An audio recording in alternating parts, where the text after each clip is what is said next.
What would you say to a group of people from Cambridge about failure? That was my challenge this past Sunday as I preached in chapel at Cambridge University on facing failure. We explored two unexpected gifts of failure from John 21. I want to share that with you today on the Heart of a Shepherd podcast. Sometimes I hate the mirror. Can you empathize?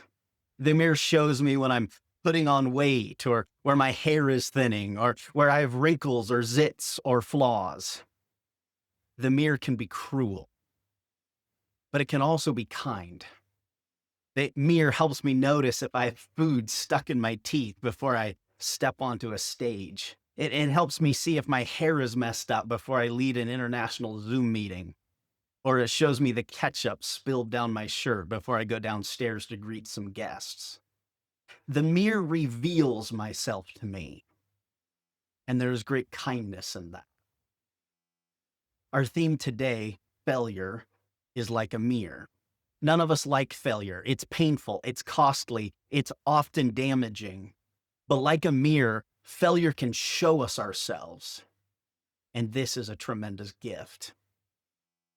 Today, I want to especially consider two gifts of the mirror of failure from John chapter 21. In our story, Peter is at the end of himself. He's broken. He's seen Jesus a few times since he denied Jesus before his death and resurrection, but evidently Peter and Jesus didn't talk about the issue. They haven't talked about Peter's fantastic failure, his major oops. They haven't yet addressed the elephant in the room, Peter's denial. Now Peter is in Galilee and he's waiting for judgment, waiting for the results of his failure, waiting. Perhaps you've been there. While he waits for Jesus and his judgment, Peter goes back to fishing. He goes back to the family business, back to what he knows. Jesus has said, "Peter, follow me. I'll make you a fisher of people." And Peter had done it. He had left his nets. He had left his family business. He had left the shop in the hands of other people and started following Jesus around. Peter thought Jesus would be king. Thought he'd chase out the Romans. Thought he'd set up an army and then set up a government. And Peter would be right at the top. He was the leader of Jesus's leadership team after all. Surely a high post was in his future. Surely his gamble to leave the nets behind had paid off. Surely it was all success going forward for Peter. And then Jesus started talking about dying. Peter, of course, tried to talk him out of it. He tried pulling Jesus aside and explaining that dead leaders have a hard time leading armies and rescuing nations. Jesus rebuked Peter, called him Satan, actually. For the record, it's a really bad day when Jesus calls you Satan. Talk about failure. But that day's failure was small compared to what happened next. You may know the story. Jesus died as he predicted, and Peter denied him. Denied even knowing Jesus while Jesus was on trial for his life. Peter, around a fire, is confronted by a servant girl, and 3 times says, I've never met the guy. Jesus saw and heard the whole thing, and he turned and he locked eyes with Peter. It says Peter went out and wept bitterly after that. Yeah, I bet he did. Betraying your friend and then locking eyes with him immediately after will do that to you. That's real failure. But now Jesus is alive again. He's resurrected from the dead, and Peter doesn't know what to do with his failure. And so he goes back to fishing, back to the one thing he knows, back to the one thing he can be successful at, back to the one thing that makes him feel a bit normal, a bit grounded, a bit productive, a bit distracted. Do you ever try to distract yourself from your failures? Well, they fish all night and they catch nothing. This just seems cruel, doesn't it? Peter wants to be distracted from his failures, and instead he fails at his distraction. And sometimes that's a gift. You see, sometimes failure distracts us from our distractions. The 17th century mathematical genius Blaise Pascal called these distractions diversions. And Pascal observed that people's lives were all, quote, noise, diversions, and thoughts for the future. He says, but take away their diversion and you'll see them bored to extinction. Pascal notes that people spend their time chasing a ball or a hare, that even kings with all their wealth and privilege seek diversion. And why? Pascal says it's because people are, quote, unable to cure death, wretchedness, and ignorance. So they've decided in order to be happy, not to think about such things. Do you get it? Pascal accuses us of filling our lives with diversions so that we can ignore the biggest questions of life. Like Peter and his fishing, we become absorbed with the dailiness of life, our work, our career, our study, or our relationships, our hobbies and our interests. But truth be told, friends, we're better at diversions than in Pascal's day. They were diversion rookies compared to us. They played sports and went on fox hunts, but we carried diversions in our pockets on our smartphones. We can live stream every show in the entire history of television. There's more YouTube videos for you to watch than you could watch in a lifetime or 1,000 lifetimes. I mean, who has time to consider the big questions of life when there are TikTok videos to scroll? Friends, have you been distracted from your distractions lately? That's the first gift that the mirror of failure gives us.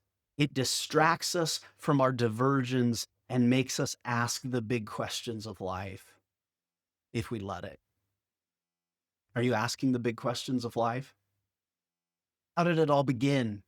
What started the start? Why did it all begin? Why are we here? Is there meaning and purpose in this life? Questions of morality. Is there right and wrong, good and evil? And if so, what? And according to whom? Might there be more than the physical? A spiritual realm? If so, what's it like? Could there be life after death? Amidst the busyness of study or career, relationships or family, hobbies and diversions, take time to ask the big questions of life. Take a moment out of your busy schedule and read a thoughtful book, a C.S. Lewis, a Blaise Pascal, an Augustine. Get involved with your local church or reach out to someone you trust for a deep conversation. Here's the point. Many people spend more time planning their next holiday than considering life's biggest questions. Don't let that be you. Let yourself be distracted from your distractions. Ask the big questions of life. Peter's story in John 21 shows us a second gift of the mirror of failure towards the end of the chapter. If you're Jesus, what do you say to Peter in this situation? What do you say to your friend who denied knowing you when you were threatened with death? Maybe you say, Peter, you failed me. You let me down. You abandoned me when I needed you most. Peter, I can never trust you again. Or maybe, Peter, I can forgive you, but I can't be near you. The hurt is too great. Or maybe, Peter, you need to step away from leadership for a while. Leaders don't back down when things get hard. Get some accountability, Peter. Go to Deniers Anonymous. Get some help. Then maybe after a few years, I can begin to trust you again. But Jesus doesn't do any of that. Instead, it's 3 questions for 3 denials, and really it's just one question. Peter, do you love me? What matters most to you, Peter? What do you love? What's at the center of your life? What drives you? Peter, what motivates everything else? Do you love me? Many have observed that contemplating death gives perspective to life. Stephen Covey encouraged us to write our own eulogies and then to try to live them out, to imagine our own funerals and ask, what do we hope those closest to us say at our funeral? Our spouses, our children, our family, our friends. What do we hope they say? And how can we become the kind of person now that we hope that they will describe? Friends, I think failure is like a mini death. It causes us to pause, to reconsider, to take stock, to reflect. When I receive negative feedback from my PhD supervisor, or an international project I'm leading fails, or one of these podcast episodes gets less views than I want, it shows me myself. Failure illuminates our loves. It tests our treasures. It sifts our souls. Failure is a mirror to our hearts. It tells us, who are we? Who do we want to become? It shows us what we love. And friends, knowing what you really love is a gift, because what you really love will shape direction.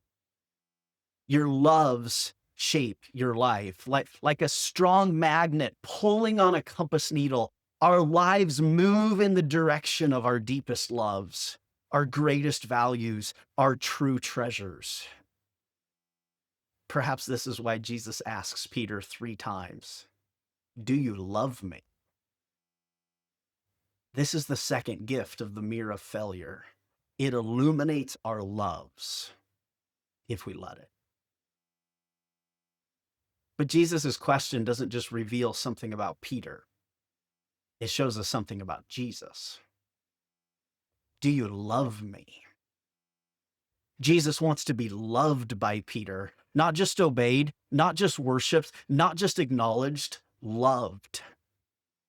We get this, don't we? This desire for relationship, to know and be known, is hardwired into us. The Bible tells us it's part of being made in God's very image. That for all of eternity, God has been a father loving his son, and he wants to share that same love with us. He wants to love and be loved. And this desire for love is part of our design. Pascal says that God has created people to love the infinite, God himself. And when we don't, it leaves a vacuum in our soul. Augustine simply says, you have made us for yourself, O Lord, and our heart is restless until it rests in you. Do you love me? Jesus asks. Jesus asked Peter, do you love me, with hands still scarred from the nails that held him to the cross? Jesus asked Peter, do you love me, with a heart that was pierced by the sword to his side? He asks Peter, do you love me, after paying the cost of Peter's betrayal by dying on a cross? Jesus suffered for Peter's great failure and then asked, do you love me? This is real love. Gritty, costly love. Ultimate love. This is the love that he offers Peter in his failure, and to you, and to me. And this may be the best news about failure. Amen. Friends, thanks for joining me on the Heart of a Shepherd podcast today. If this is helpful to you, please do pass it along, subscribe, give it a like, give it a review. All of that helps get this out to more people that it might help. In the meantime, thanks for being with us. Join us back here next week for the next episode in the Gospel of John. Thanks. Bye.